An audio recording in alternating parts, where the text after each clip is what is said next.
No one needs to hear our infighting. I hate you guys, man. No. What type of order are you guys doing this discussion in? The order I put it, and then we'll just do it in any order that I choose people on. What? What does that mean?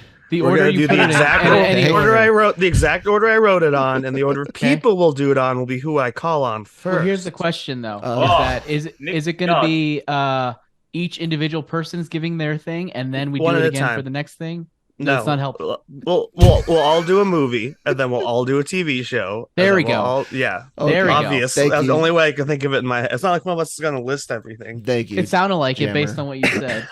That's good. All right. Cool. I'm all. Well, let me check my mic. Goes off. It goes off. I'm all set. You guys all set? I'm all set. Hello, everyone, and welcome to the last episode of the year of Breaking Geek Radio, the podcast, the premier flagship international official every sort of podcast it can be for LRMonline.com and the Genreverse Podcast Network. I am here today with not Jonesy, everyone but Jonesy. I got your Jammers, I got your Kyles on the ones and the twos, and I got your Dannys. And of course, I'm Nick, here to celebrate the last show of our third year as a podcast. How is everyone doing today? All good here. All good here in the sun and the rain of Dubai. We've had rain this week, people. Rain, my word. I even had to put the roof on the Jeep. We had rain yesterday. It's Colorado. For a second, I was just like, the rain on the Jeep, what does that mean? But I'm like, wait, yeah, you got one of those cool Jeeps with the convertible style thing. Does it have a door? Yes, it has two doors, and we use it to get in and out of the vehicle. But I know what you mean, Jammer. Yeah. That was a very condescending way to answer that question. But I'm saying there's Jeeps without doors. Those exist. I gotta ask a question. Does Dubai get as awfully muggy when it does rain as Kuwait does? Because that was awful. Yeah, that's a great question. If and when it rains in the summer, Kyle, then yes, because it does feel like it's still raining when it stopped raining. But during the winter time, it is now. We get down to about 8 or 9 degrees and stuff. So centigrade that is, by the way, guys, for the American viewers and listeners. So when it rains, it just feels cold and wet. Nice. During the summer, so it's kind of like home for you. Exactly. So today. Sorry. Go ahead. Go, Jammer. No, go ahead, Nick. So today, we don't have any news stories. We didn't watch anything special, but we're gonna go over the things we liked and disliked the most about the year of our Lord 2022. Favorite movie, favorite TV show, least favorite movie or TV show, and then 2 surprises. So I guess unless if anyone wants to add anything else before we begin, you fellas want to start? Are we not doing the pissed off? We are. I said those are 2 surprises. Jeez. Now there are no surprises. Most pissed off thing and best discovery. I just ruined the surprise. Sorry. It wasn't really a surprise thing. I wasn't gonna read it all. Thank you. Thank you for finishing it for me, Danny. So with that out of the way, Danny has to start with top movie because he's the last one to question me. Danny, what was your favorite movie in 2022? Well, let's say new release, but you could have seen it on any platform. Yeah, you know what? It's been fantastic this year. There has been ups and downs, and there were honorary mention has to go to The Batman. I thought that was a fantastic movie.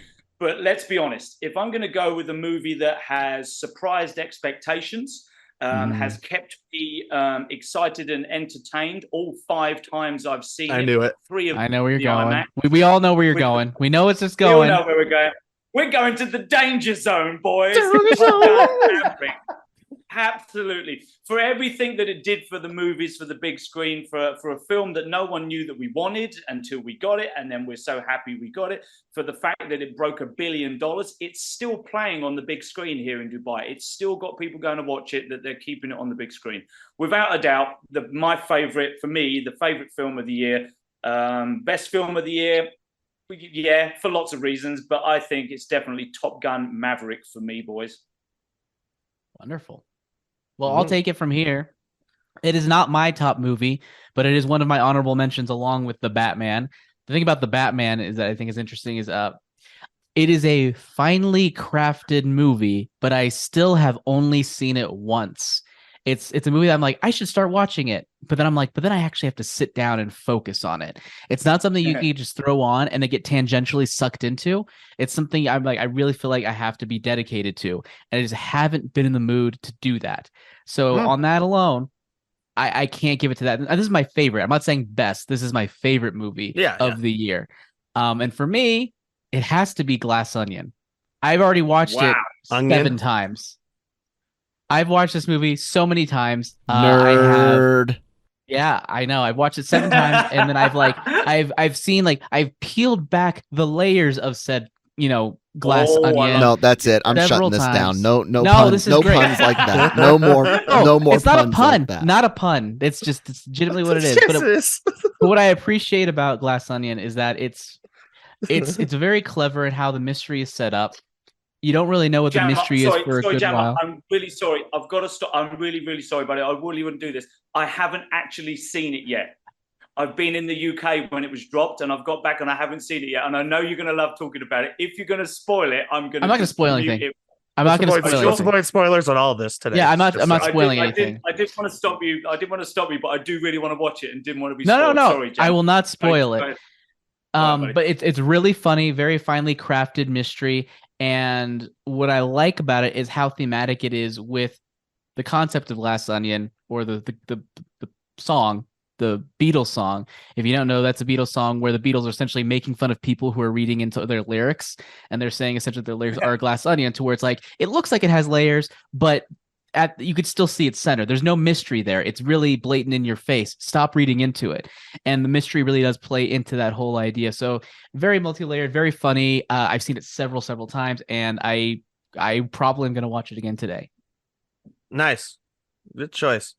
Well, I might as well mention Batman as an honorable mention too, just because. And I have seen that 5 times.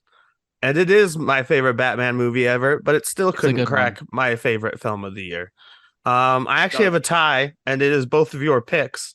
My two favorite movies are Top Gun, Maverick, and Glass Onion, which I watched just to their power. Man, do you guys hear that echo? No. Echo. He's making fun of us. Oh, he's we're all being the same shit. That's twice now. I've got you with that. Asshole. Jammer's taking everything too literally today. Well, because he usually cuts in going hey guys, you hear that feedback? He's here to check us tech wise, and instead he's being a dick. He's here to roast you today. But I watched. So my sister's flight got delayed, so she obviously, like everyone else, so she didn't make it in time for Christmas. We were going to watch Glass Onion as a family. Instead, my parents and I watched Top Gun. Everyone loved it. My dad takes a lot to love a movie because he's tired of these superhero movies where it's CGI, smashy. So he loved it. He thought it was funny and entertaining and good watch. And then we watched Glass Onion when my sister and her husband finally came into town, and everyone loved that. So I mean, if my whole family actually likes it, that's a good sign. That's not why I picked it. I thought Top Gun, like Danny said, was far above expectations. I was excited for it as a Tom Cruise movie, but I had no love for the first film.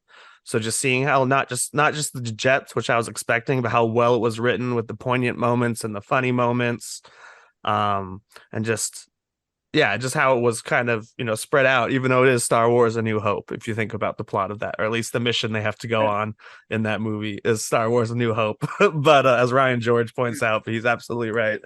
And then Glass Onion.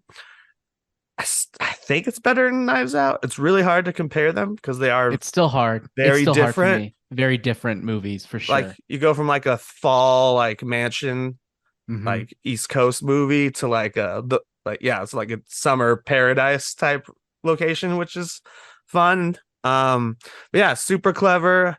I've only seen it 3 times. You notice new things every time, and you're like, oh snap, that's how that all fits together. So I would absolutely say.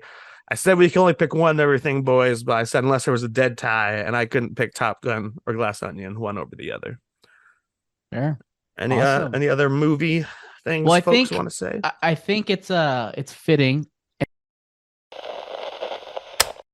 I think it's a very fun and poignant and very emotional movie that's very good, but it's also, for me, it's a lot of movie. It felt very long. And I don't want to say it dragged out, but it definitely, I was exhausted at the end. And by the end, I was like, I'm not sure I'm I'm ready for this to be over. I'm like spent. I'm like freaking wrung out like a towel. And that's why it's a great movie, has a great character arcs and all that and action scenes, and it's just weird as hell. But at the same time, I don't know if I want to watch it again. I bought it, but I haven't watched it yet because I'm having trouble watching it. Just like whenever I want to watch something, there's a bunch of other stuff I want to watch. Like I just bought Clerks 3 and I loved it except for the cameos. But I haven't heard you talk about Clerks 3 yet. I just saw it. I was going to talk to you about off mic, but yeah. Danny, did you see it? What do you think of Everything Everywhere All at Once before we move on? Yeah, I was going to really disappoint Jammer now because I actually haven't seen it yet either. And it's interesting. The reason why it's quite cool that you mentioned it though, Jammer, because when we were doing this, when we were prepping for this, or when I was prepping for this, it was easy to go on and go, what films were released this year that maybe I've forgotten? And Top Gun Maverick was always going to be, it had one for me before I even checked it. But I thought that there must be some things I've lost. And the first film that came up was that film. And I thought, shit, I still haven't seen that yet. And it's meant to be good. The boys all recommend it. I must watch it. So it's interesting that you've picked that up as something else as an honorary mention for the year, because I've heard nothing but good things about it. So it's definitely going to be something that I'll watch very, very soon, maybe before the end of the year. As far as big misses go, meaning that things that I wanted to see but have not seen, on my list of things that I wish I had seen in theaters, so ironically, they're both horror movies, is Nope and Smile. I wanted to see those. I still want to see them, but I just didn't have a chance to see them in theaters. Is Jammer adding shit to this? Adding shit to your list, Nick? I'm done. I'm done with movies. I'm done with movies. I'm done. That was it. All right. Top TV show. Jammer, you go first. And obviously, had to air this year. So you could pick a season of a show, but it was probably streaming. But it could have been any. I don't know how you would have watched the show that wasn't streaming that you liked. But go ahead. Well, as we've discussed many a time here on Breaking Geek Radio, the podcast, Apple TV Plus is a force to be reckoned with in the world of TV. And it was tough for me because this year we had season 2 of both Ted Lasso and Mythic Quest, as well as we are getting currently season 3 of Mythic Quest. Was season 3 Mythic Quest last year? I don't know. But Mythic Quest season 3 is currently airing. I think their last episode maybe aired today or is going to be airing next week. Great season so far. I was really close. Oh my God. It's probably the most emotional season so far of the show of Mythic Quest. Really good stuff. But it's going to have to go to Severance because it is just an amazing original idea with impeccable and fitting production design that is both isolating and it's really isolating, but also beautiful at the same time. And I was just completely engaged throughout. My biggest problem with it was the big FU at the end where they're like, we're just going to end it right now. See you next year. And I was just like, well, that's a bummer. But amazing show, amazing cast, amazing writing and production design. It's probably one of the most unique shows that I've watched this year. I'll go next this time. I did not pick that. Well, I haven't actually seen that yet. But the point I wanted to make before I go into mine is I finally watched Apple TV Plus shows this year. And 2 of them I'm not doing a full honorable mention list because I was looking through my list. I've seen 20 shows this year I would give an A+. I think this is the year of television. What the hell? Just to get an A+, I feel like you need to reevaluate so your many system. good TV shows this year. Kyle, you're quiet. Yeah, but they're not all perfect. That He doesn't need to. perfect. Yeah, you don't need to hear him. You could read his remarks. He's not looking for you to hear him. But yeah, I'm curious. Sorry, Kyle. At some point, I do want to hear these 20 A+ TV shows that you've been seeing this year. It doesn't have to be now, but I am curious. That's a lot of A+. I don't even think I've seen 20 TV shows this year. I crushed the TV this year. But Kyle, you're still not talking that we Oh can my hear. God. Christina and I watched 26 anime this year. Nice. They were all A+ because it was anime. Anime stands for A. But A stands for anime. But I'll tell you the 2 iTunes ones. I mean the Apple ones, just so you guys will know that I watched Apple. Severance and We Crashed were both fantastic. Oh, I forgot about We Crashed. That was also very good. That's Danny is given like the tilty head. It's the Jared Leto Anne Hathaway show about WeWork. Oh, okay. It's very good. It's a very good show. I watched about 5 shows like that. But it's good. that were about creators and stuff. And my favorite show of the year was The Biggest Surprise. The one I would probably pick last out of all the ones that would be on my list. Can I guess it? Yeah. Was it Wednesday?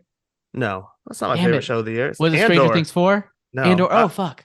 Andor, because I never thought Star Wars could be that good. It was literally like, it's one of my favorite hours of Star Wars ever, even comparing it to the original. Not my favorite ever, one of my favorite hours ever. Better than certain hours of the original trilogy. Is it up there with the other 550 A+ hours of TV shows that you have? Above. Like that. But yeah, I didn't think Star Wars could be interesting. I mean, like, I like Mandalorian, it's fun, but I didn't think it could be great again. Star Wars. And in fact, if you watch the old ones, they're not great. It's nostalgia.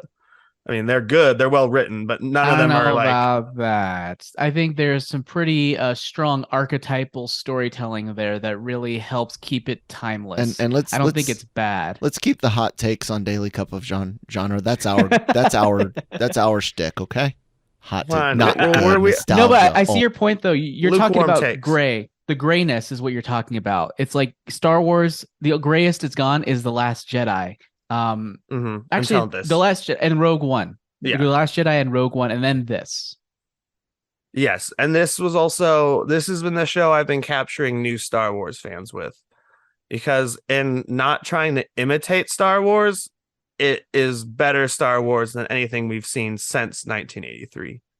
Everything else is kind of like, everything else is like, I'm trying too hard to be Star Wars. It's like, even Mando, it's like, I'm going to show you the same droid model that was with Boba Fett alongside the guy with the exact same armor of Boba Fett. And then now I'm going to throw in Luke Skywalker and all this stuff. And this one was like, screw it. This is a slow burning drama from a lot of it from the perspective of the ISB. Which is one of the most fascinating parts about it. What was that sentence you just said? I didn't understand something ISB. What was that you said? About a good portion of the show is shown from the perspective of the ISB. How's that? The intelligence service in Andor. Oh, okay. Because I haven't watched Andor yet. I watched an episode and a half, and I got bored. I'll keep watching it. Yes, but I got it is. Very this bored. is Star Wars. That's not for children like Jammer. The Star Wars is for adults who have patience and like drama and tension and politics. You're saying this is the most Star Wars thing, and I'm not going to argue and say this is bad because I haven't watched all of it. I'm sure it's great. I'm going to love it when I watch it, but I'm not sure I would classify this as like, oh, this is pure Star Wars, because it's not. It's almost the antithesis of Star Wars. Not saying it's a bad thing, but to call this like the most Star Wars is like, I feel like inaccurate. Yeah, here comes an actually moment from the Star Wars super geek here. This is very much quintessential Star Wars, in the vein very much of everything from the OT minus Ewoks and musical numbers in Jabba's throne room. But it is not Star Wars. It is Star Wars for people that have grown up and are still Star Wars fans. It's Star Wars for the grown-ups. And I don't mean that as in mature because of sex, language, or violence. It's, you need to have some more appreciation of life in general, some more maturity for it. So that could come at 25 years old for some. It might not come until 40 for others, but that's what this is. This is I just Star said the Wars first for episode and a half grown-ups. bored me, but I'd be giving it more time. Don't give me shit. And you also called us out on saying how it could be the most Star Wars. We've only seen 2 episodes. I don't think and then Kyle agreed with me. I think Kyle's wrong. You have only seen 2 episodes. You can't say anything. You're right. No, like, you're right. Based on the episode and a half that I've seen, you're right. I've seen the trailer for Avatar. It's obviously not as Avatar-y as the first one. It's like saying that. You've watched a small percentage of it. I watched like an hour and a half of something. I think I can at least judge that hour and a half. My point is the tone and the style of it doesn't feel Star Wars minus it doesn't feel at all OT. I'm sorry to say, it does not feel OT at all based on that episode and a half. Okay, then you need to get into it. Does not feel OT. Like Empire OT. Strikes Back. The original trilogy is black and white. I am sorry, it is black and white as fuck. There is nothing about that episode and a half I watched that is black and white. It's not what we're talking We're about. not talking about yeah. that. What are you talking about? You're I'm talking on, about the feel and the style of it. What are you talking about? I'm talking about it actually existing in Star Wars, that it is still Star Wars, because when you look around, when you're not looking at just Luke, Han, or Leia, and you're seeing the other aspects of the rebellion, like this is all of that. That's all there. Yeah, sure, you're right. It's not as happy-go-lucky, so to speak, black and white in tone, but this is still the most Star Wars thing there is, and maybe that's why. I don't understand what you mean. How do you? Maybe you how do should not? watch it. This No, is what do you mean by everything- what do you mean by it is the most Star Wars thing? What does because that it's mean? everything else. Because That's to in me, the, when I so think of Star Wars, okay, this so is Star Wars to me. Star Wars to me is archetypal storytelling set in a Western/sci-fi setting, with fantasy mixed in. Okay, that is Star Wars. yes, that's based on an episode and a half does not feel that way to me. that's fine, but that's not the way that we're wording it. We're talking about it being Star Warsy, meaning being what is in Star Wars, not the genre outside analysis that makes up Star Wars. This is everything else in Star Wars that's not Luke Skywalker using the Force. This is when Luke is saying on his way to go fight the Death Star, as Han's packing up and leaving. He's like, look around you. Do you not see what these people are going up against? And you're just going to take your money and run. This is that expanded. This is the stuff that you see with the Empire and their politics and their war machine on the bridges of Star Destroyers and moments between commanders and Vader.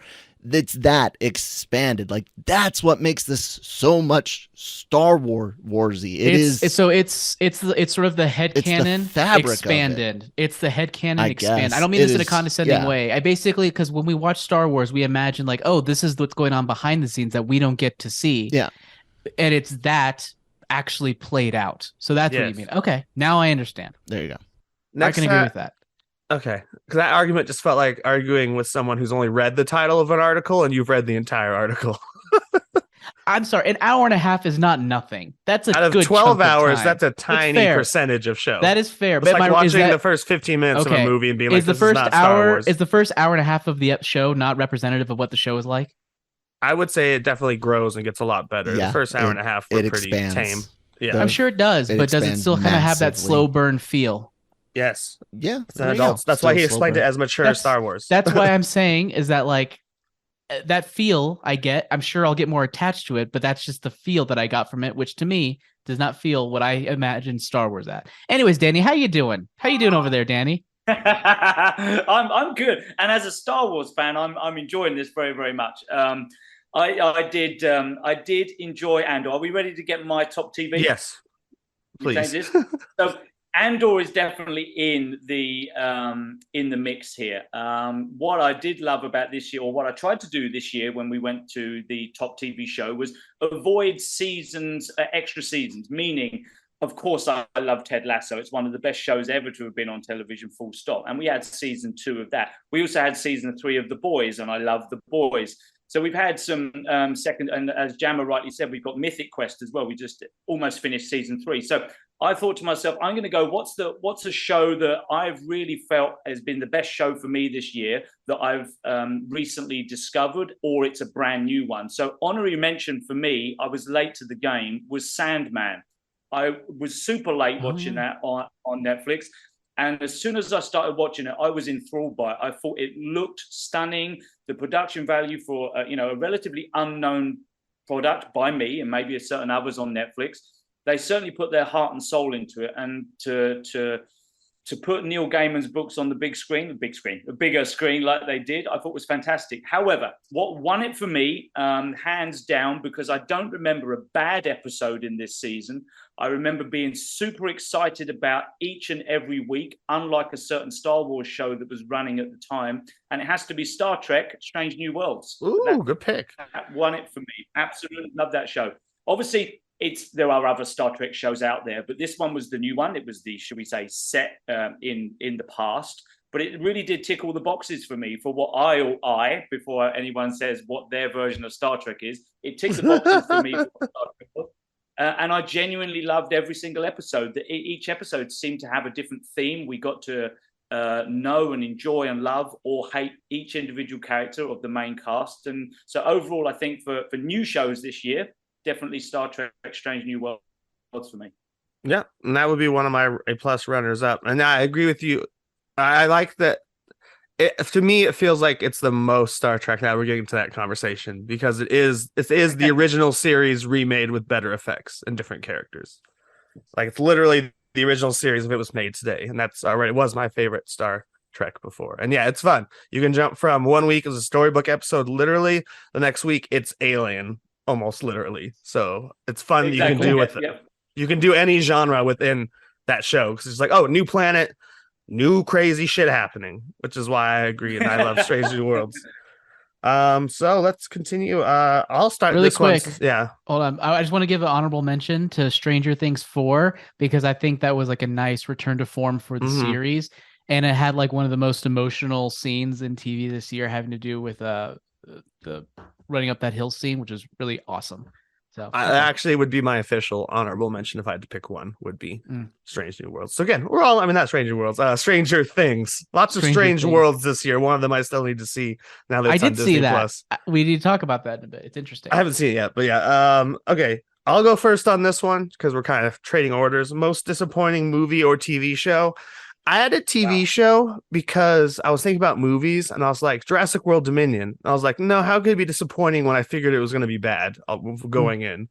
So most disappointing for me, even though I should have figured this was going to be bad, was Obi-Wan Kenobi. Oh yeah, that sucked.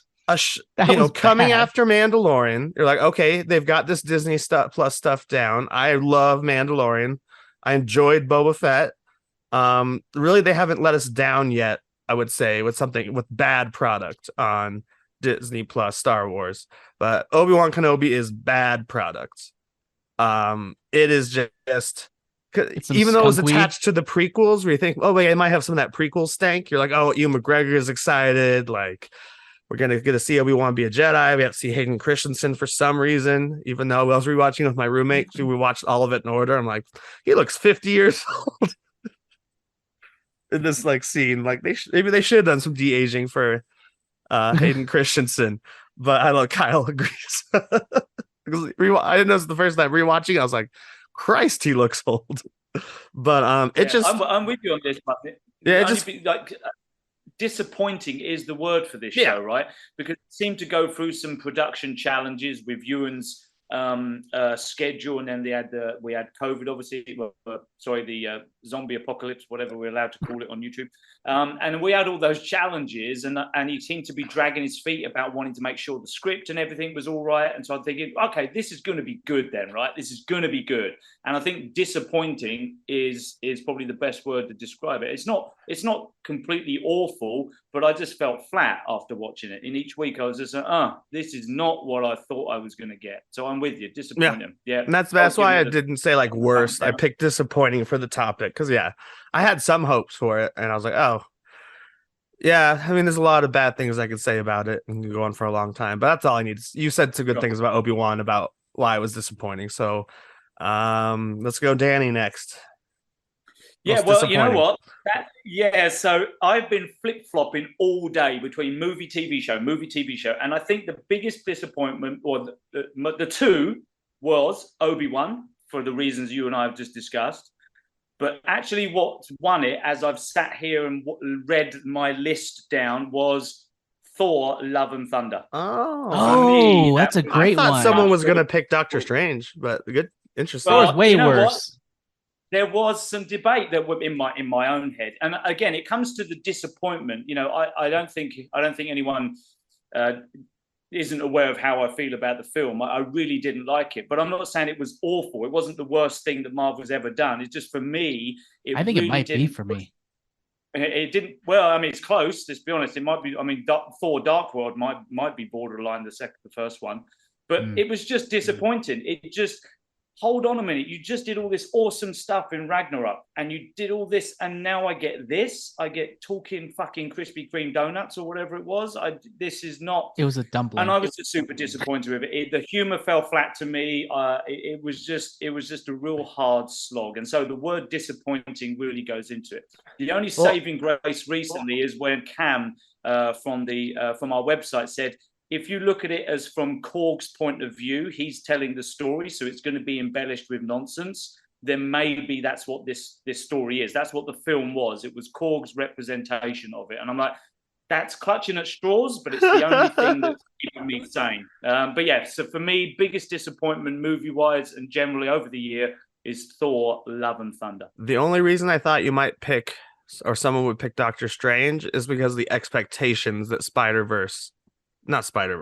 live action Spider-Verse set for. Right. We're like, oh, the universe is gonna fall apart, and instead it was a chase scene. I mean, a chase movie through multiverses, not the collapse that they keep fake promising, as Kyle and I have discussed often. Kyle's probably discussed that on every podcast. I know we've discussed it here. We've discussed it in Marvel Multiverse Mayhem, but that's why I thought that might be a pick. And I don't get the Thor disappointment or hate. I really enjoyed it, but I mean, I understand it, I guess. I just didn't feel it at all for that one. For me, the biggest problem with that is tone. In addition to the tone, that's one part of it, but it lacked any subtext in its dialogue. You literally have at the beginning of the show Thor going like, I am a warrior. I am a warrior who has, gone through and lost things, and therefore I can't love again. It's like, why are you just straight out stating the themes of the movie? Why don't you just where's the subtext here? Where's the nuance? There's none. They literally explain everything. And with Korg and the things like Thor did this and he would never love again and this and that, they beat you over the head with it, which is why for the longest time I was like, why doesn't this work? Because I like the idea of the story. I like sort of the messaging, but it's falling so flat. And it's because it's like it was written by a child or like a teenager who didn't have any faith in the audience understanding what the movie was about and decided to flat out state everything at the camera. Again, it was written by Korg for right, children. Exactly. Yeah. So was that your disappointing one then, Jammer? Are you? I mean, I honestly hadn't even thought about it until you mentioned it. But no, for me, my disappointment. It's funny because it's not even something that I was super looking forward to, but it's something that I had faith in as episodes went on, and then just kind of went crash. Recovered a little bit at the end, but not completely, and that is Moon Knight. That show, I think, had a killer first 2 episodes, and then fell flat off a cliff. I don't know what happened, and I think that show is a testament to the types of things that should have been a movie. I think that would have been a much better movie if they had condensed it down to 2 hours. Kenobi. I don't know if I can't even. I don't know if I even can look at Kenobi and say, "Oh, there's a 2-hour movie in there somewhere." I can't see it. There is the different plot too. Sorry, but Moon Knight, I could certainly see that. So that's why it was disappointing. Is I feel like a condensed version of that. To me, it's the best example of why Marvel should start re-looking at some of their TV shows and thinking, can this be a movie? And then maybe committing to making them a movie as fits. I also think like Armor Wars, exactly. I also think they should look at some of their projects as 50-minute specials. Yeah. Special presentations and be like, do we really need 50 minutes to introduce yada yada yada? The rumor going around that there might be they're looking at doing 2 Halloween specials. And first of all, I'm like, just do them as they don't need to be holiday specials always. Just release these more special presentations. I literally, they're like, what would you pick? I would literally turn Blade from a movie into a 50-minute special for his introduction. My God. Then do Midnight Suns or something as a TV show. Marvel fans would turn Snyderverse on you so hard. They would might come up later. Riot. They would riot. Good. I'd love to hurt the angry fanboys. Good. Let's do next best discovery. This could be something that you discovered from another year. It doesn't have to be new this year. It could be an actor, a song, a movie, a video game, what have you. Jammer, you'll lead this time. So this is kind of a discovery because I already knew it existed and I already watched half of it last year. But then it kind of like I got busy and I just fell off, and I was like, I need to get back to that. I need to get back to that. I need to get back to that. But then as 2022 went on, I was thinking, what if it's not as good as I want it to be? What if it just shits the bed at the end? I'm gonna be really disappointed, and this image of what I think it could be is gonna be gone. But I was like, you know what? I'm gonna go ahead and sit down and finish it. Me. Arcane. Oh, okay. Arcane on Netflix. That show is fucking amazing. It's so good. And I think what's really good about it overall is like, yes, it has this epic fantasy background, and I can understand people thinking, it taking a little to get into with the first episode or two. But what it does is, even if you have those points of it that you don't understand or don't make sense, there's this whole subplot having to do with technology. I don't understand what the fuck is happening in that at all. But you don't have to understand it in order to understand the character arcs and understand the relationships. The climax of the story is literally revolving around the relationships, and only just a small piece of it is all the politics and stuff. And that's where I think this show succeeds, where others fail, like other fantasy shows fails. The other fantasy shows are like epic things, that's the big stakes, whereas this one is, those are there, but the stakes are actually here. They're actually these relationships, and that's the most important part, are these arcs, the journeys these characters go on, and their relationships. And that's why, for me, it just gets like standing ovation, applause. I can't wait to see more from Fortige. Sounds good. I've been looking to watch it because I've only heard good things. Danny, what was your best discovery of 2022? Yeah, I mean, Jammer, much like I just reminded him about Love and Thunder, has just reminded me about Arcane. I'd actually forgotten, if you remember a few weeks ago, I'd forgotten I'd watched it, Jammer. Do you remember? I actually seen that. So for me, there was a couple of things this year, and I love the fact that you put a big general sweep on this. It could be music or show or movie or actor. So an honorable mention to me is from an Amazon Prime show that I'd never heard of before, Vox Machina. I really enjoyed it. Yeah, and I just for me, because I'm trying to, over the years, getting into these type of shows, the type of animation. I'm testing the water on different styles of animation. I'm still struggling with anime. Sorry, Kyle and Mrs. Kyle. I'm struggling with that. But I'm trying. I'm looking at different ones. And we can't all be as great as us. No, well, I'll from a certain point of view. But you still need to finish Madoka, Danny. Still need to finish Madoka. Okay, all right. Whatever. That's a commitment right there. I've still got a few of those Batman animated series films to watch too, to try and get into that style. But for me, as a huge fan of a massively popular and worldwide known book franchise known as Reacher, to see the actor known as Alan Ritchson on screen, and again on another Amazon show, actually portraying what I always saw in my head, the visual representation when I'm reading these books of what Reacher looked like, the way he handles himself, the way he acts, not just his physical size, very empowering, but also his charm and his wit, etc. I think this actor, who has obviously been around for a while, has been in many things, but for me, Alan Ritchson portraying Reacher in the TV series has been a great discovery, and I am very, very excited about season 2, and hopefully, who knows, maybe they will get a feature film out of it as well. And again, I wasn't necessarily hating on the Tom Cruise version, because he did a good job for a Tom Cruise film with Reacher, but this actor in this show amazingly portrays this character. So for me, that was the breakout, that was the surprise, and that's what got me hooked. I hope the audience does what I intend to do and take notes on this show. Well, Kyle will have nice little timestamps and go ahead and watch the things I haven't seen that you guys have brought up. Both good, maybe not the bad things, but the good things. Like Mythic Quest is now on the list for sure, more than before, and Arcane and Reacher. Mine is actually an actor who, his name is Murray Bartlett. No relation to Danny, unless Danny has relatives in Australia. He's been on TV for a long time, including lots of even shows my mom would watch, like The Good Wife and stuff, and small roles. But he broke out for me this year. He broke out for everyone else last year. One episode left, but Welcome to Chippendales is another possible A+ show, and he plays Nick, a character who kind of ran with the idea from the creator Steve Banerjee.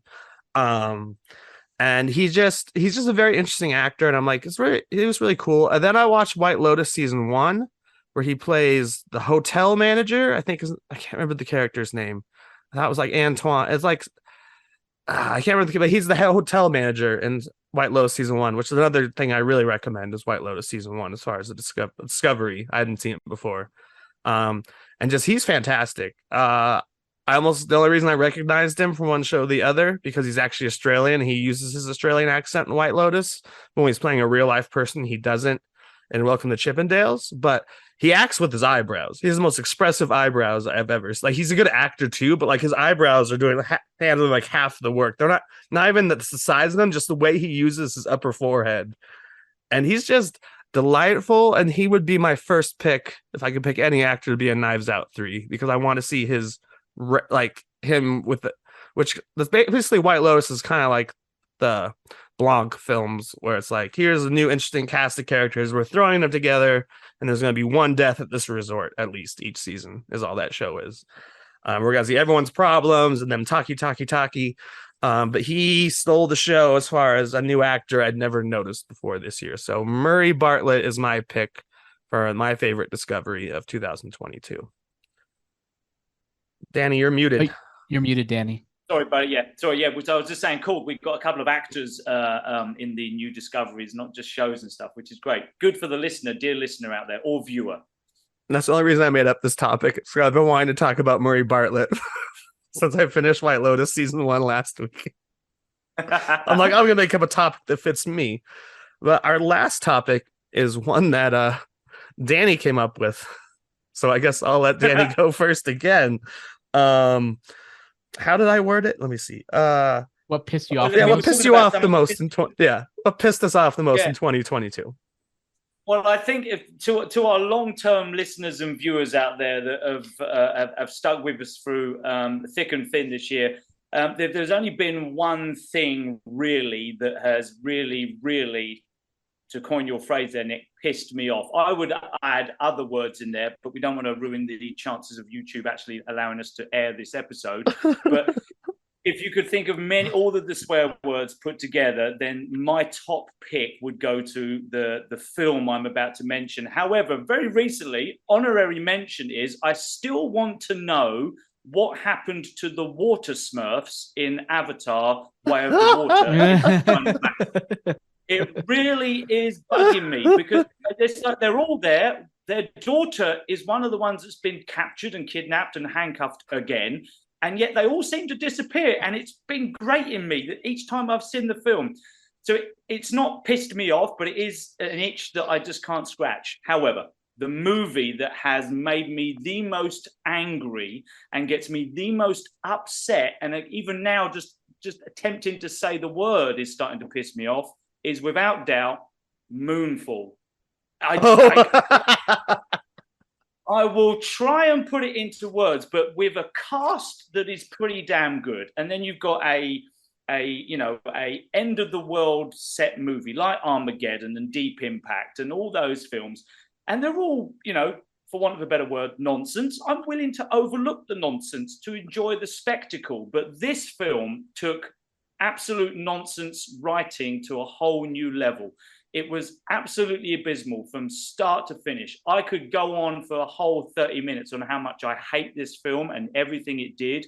But I don't think I want to again because I'm already getting indigestion. Moonfall pissed me off more than anything else this year, even more than DC fans on Twitter. They pissed me off even more than those people. Honestly, Moonfall. I would be glad to see the back of it in 2023. I will go next. Danny, for some reason, I thought you were going to go with Fanboys because I thought you were going mine is that. I'll get to a second. Snyder Bros is my number one piss off of the year, as it should be every year. But I thought you were going to come with something more nebulous. In fact, when you were building it up, I'm like, well, he's going to mention the multiverse. He's tired of fucking multiverses. Sorry, excuse my one F-bomb that gets us PG-13. It keeps us at PG-13. But no, mine is Snyder Bros. Again, particularly the Fire James Gunn crowd. Yes, It's not what you wanted, but the DC universe so far is what most people don't want also. I just hate the idea that you have to. I am all for like hashtag save something. So fine. Hashtag release Snyderverse, hashtag save Solo or make Solo 2, hashtag save Legends of Tomorrow, whatever. But when you have to get super negative about it, it'd be like hashtag fire somebody. It's like bleep you, buddy. Worse. Yeah, or worse. It's like hashtag kill James Gunn or something. It's like just let. Okay, there's no hashtag for kill James Gunn. Calm Well, he down. said or worse. There are definitely. I'm not sure if there's one for James Gunn. There are definitely hashtags like that, but that's usually more. I do reserved for feel like politics. they have supplanted, and I don't know if this is a result of just how much they've mobilized online or a result of Twitter not actually working anymore. But I feel like every single time I look, there's always a hashtag boycott WBD, hashtag Gunn and Saffron out, same stuff. hashtag James Gunn, fire James Gunn, hashtag bring back Zack Snyder. I look right now, currently, hashtag boycott WBD, Warner Brothers Discovery, is trending, at least according to what I have. But it's trending. Your interest or whatever. In entertainment. Yeah, it might be catered to my interest, but I don't know. And I don't know if it's broken since Musk, took over and fired it, more than half the staff, or pretty much they're left with a skeleton crew at this point, from what I understand. So I have no idea if it's just not updating effectively. But regardless, they're annoying me too. They're also the thing that's pissing me off. You know me, I'm a Snyder fan. I love Justice League. I really liked Batman v Superman, and I enjoyed Ultimate Cut, Man of Steel, Ultimate Cut, Ultimate Edition. And I would be up for seeing more of his stuff personally, but at the same time, it's like, hey, got to clean house. You got to do what you got to do. He had his chance. He had 3 movies. I think he was able to mostly effectively tell a complete narrative about the journey of Superman. Now let's move on to something else. I'm fine with that. Let's go. So children, do something else with your lives. Do something else. Stop trying to move icebergs with doggy paddles. That's not going to do anything. It's just stop. Well, it's Just like stop. I've been saying. They already gave the mouse a cookie. They gave What them the- the oh, yeah. they gave them the release the Snyder cut, and now they're like, look, we can pressure them into more stuff. I mean, that's not the only result of it, Zaslav. but Zaslav is that guy's a savage. He's a beast. yeah. he So is doesn't that care. actually your number one least favorite thing that's too? why. Yeah, 100%. The Zack Snyder Bros, and I like him. So you turned one of your own against you, Snyder Bros. Yep. Now, Yep. hashtag don't restore the Snyderverse. I don't want to see What you is get it? rewarded for your troubles. Stall real quick. I have a tweet to bring up that has to do with the Okay. Snyder Bros. I mean, did that bother you at all this year, Danny? The Snyder folks, or have you just stayed off Twitter? Yeah, no, Twitter is on it, and I'm the same as you. I'm getting the same kind of what's trending now stuff. It is very frustrating and disappointing. I guess because I'm the old man of LRM and Breaking Geek, I remember when the days when having the movies and the shows and the choices that we have right now was a pipe dream. I would never dream that we would get the big screen versions of the movies that we've had, whether it's from Marvel or Star Wars even, or DC. And so it's very easy to be pissed off with you don't get what you want and stuff. But when I think back of what we, the things that I would have dreamed to have, and now we're living in it, we're having multiple shows on multiple platforms with these multiple versions of our beloved characters from comic books on the big screens. It's almost like I want to bang their heads together and say, just be thankful we've got what we've got. It's not all great. Sometimes it's not good at all, but we've got it. We've got the stuff that we've always imagined we would have. Okay, it doesn't quite match what version 17 of a comic strip in 1984, you're wearing a different colored suit or whatever, but we've got what we always wanted. Let's just enjoy it. And to be so negative about it, it's like, well, James Gunn's done some pretty cool shit. I'm very much looking forward to what happens in DC now. And as much as I like Zack Snyder too, I'm ready for the new big thing. Let's give it to me. I want to see it. I want Lobo. God damn it. And I mentioned that in Christmas. Give me Lobo. And you might even get the actor you want, according to random sources. Yeah, well, I mean, we've got Flashpoint thing, whatever they're doing. Who knows what happens to the characters? They could all end up in different suits, and who knows? Mr. Momoa could be the main man. That's a lot of That'd be awesome. By the way, I also do want to mention, I didn't mention this before. I don't know why. Oh, no. Am I here? Yeah, I'm here. Yeah, you're Okay. here. You're here. Peacemaker. You're there. Peacemaker was a runner-up for me for this year. It was one of the best Oh shows. yes, It's one of my 28 pluses. Yeah. Okay, I found Did you it. find the tweet? Does r/ mean it's Reddit, or could that be on any? Yes. Okay, so this is from Reddit under the Snyder Cut page. Kyle, I'm sorry. Would you be able to cut that out if you're willing? You guys are Sorry, pansies. sorry, Nick. Yeah, I don't want a platform. I was just proving how dark they are. No, I get it. Yeah, I but I prefer mean, that not yeah. have any attention. What Nick just referred to was something that is a great example of what we have just been discussing, which is the toxicity of a certain section of fans, particularly related to the DC universe and Zack Snyder. And it's not something that we want to see or hear, but it was a great example of exactly why it pissed us off this year. So yeah, so apologies that we're not going to let you hear that, but we don't think they should have that platform. So yeah, Good point. great example, Nick. Great Cool. example. Yeah, that's Anyone- crazy. I didn't even think it got that crazy. Apparently, I mean, was it's wrong. one person tweeting something. I don't even know how many Still. likes or whatever it got. But yeah, don't take entertainment that far. You can fill in the blanks what we're talking about. We're not gonna read it or play it. But anything else about 22 in review, fellas? One thing I do wish Okay. did better this year. Go, Gemma. I just Go, saw it. go, go. I just saw it this past weekend, and that was Strange World. It wasn't perfect. It was good and fun. And that's the animated film that came out during Thanksgiving. That no one knew was And coming out. that no which one I think knew is was what you're coming about to out. talk about. Yeah, it's just well, it's both frustrating and it's nice in that it's frustrating in that Bob Chapek clearly sandbagged animation in his reign. Bob Iger is now back, so I'm hoping that there'll be an increase focus on animation and what it brings to the table. Strange World, I thought it was a good movie. I had some flaws. It dragged a little bit, but I also think that even though it dragged a little bit, it could have used an extra 15 more minutes so we could have settled in with the characters more. But overall, like, I enjoyed it, and I think it was fun, and I think it deserved to do better than what it did. I'm just kind of disappointed by that. I wish it did better, and I hope that Disney takes animation more seriously in the future. Danny, anything else about 2022? No, not for me, but my nephew, my eldest nephew is here, and he had something. What was it? Was it disappointing or pissed you off, Mason? Which one was it? Which subject was it? Yeah, Uncharted. Something that didn't get an amendment. I actually enjoyed it. I enjoyed it Mason, too. Yeah, well, what was I it didn't about watch it. Only because Come a bit closer, buddy. I played the games, and it didn't feel like it was an Enchanted game. Uncharted, Uncharted. not Enchanted. That was Yeah. all right. When it came out, I felt like it needed to be like a game. Almost like a game. They I- took it to a place that I enjoyed. It just Wasn't the game. There you go. But would you watch another one?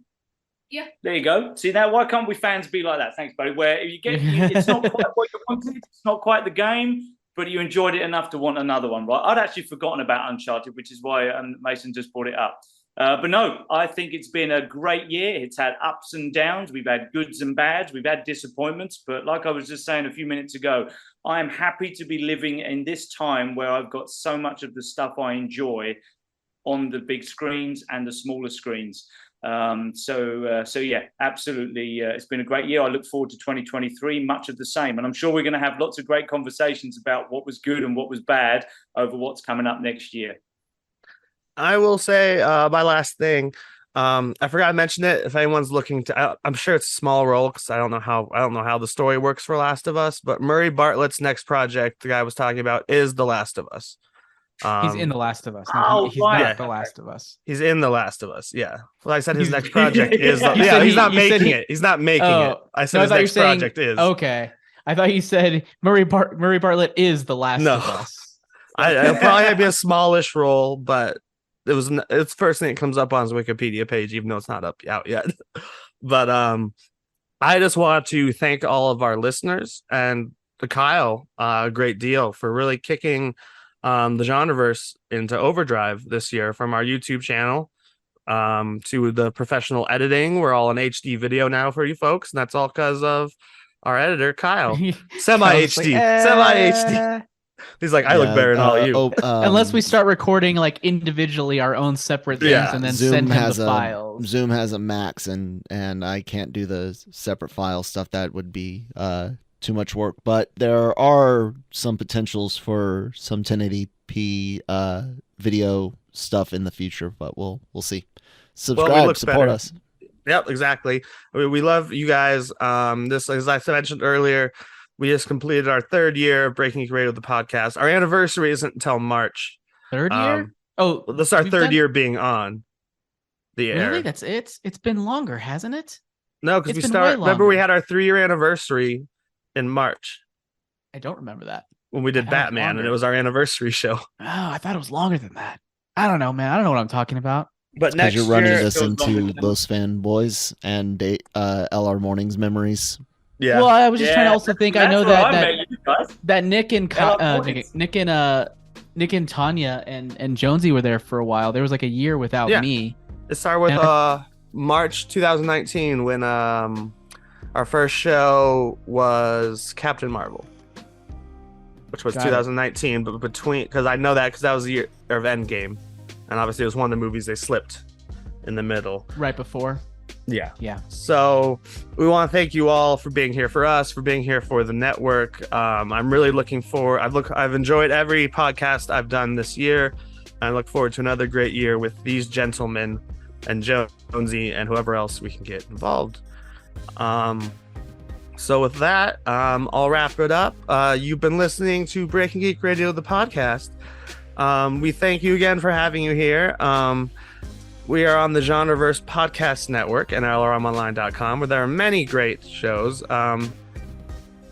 Anime-Versal Reviews, AVR Squared. I know it's that because I know it's short for Anime-Versal Reviews Squared. The Cantina, our Star Wars podcast. Marvel Multiverse Mayhem is on hiatus until we actually have some content to actually talk about for now, because it's not, I don't know, we're tired of doing news and stuff too, but we'll be back when there's Loki, I think is the next thing. God, now I feel like, and then a Daily Cup of Genre, Genre Shot. I didn't do it in the actual order. Did I forget any? Nice. So we got them all. Anywhere you stream your podcasts, watch us on YouTube. Danny, where art thou? Thou art in Dubai still, about to build momentarily a Christmas gift, which looks a little bit like... It's Lego. Ooh, that's a really cool Lego. So yes, now I call it Lego. Playing with my hammer. Jammer, where can thou be foundeth? Thou can out be foundeth at AJ Cerna Writer on Twitter, as well as on TikTok, and you can also find my books under the name AJ Cerna on Amazon, Audible, and at Magia Books, MAGIA Books.com. And I'm at Geeky Nick Doll on Twitter. We have Kyle, our producer, is at that Kyle Malone on Twitter. And Happy New Year, everyone. Os lasagna. Do not get any Anya. Mission. Oh, damn it. Accomplished. Mission, oh, damn it. Oh, Mission Impossible, damn it.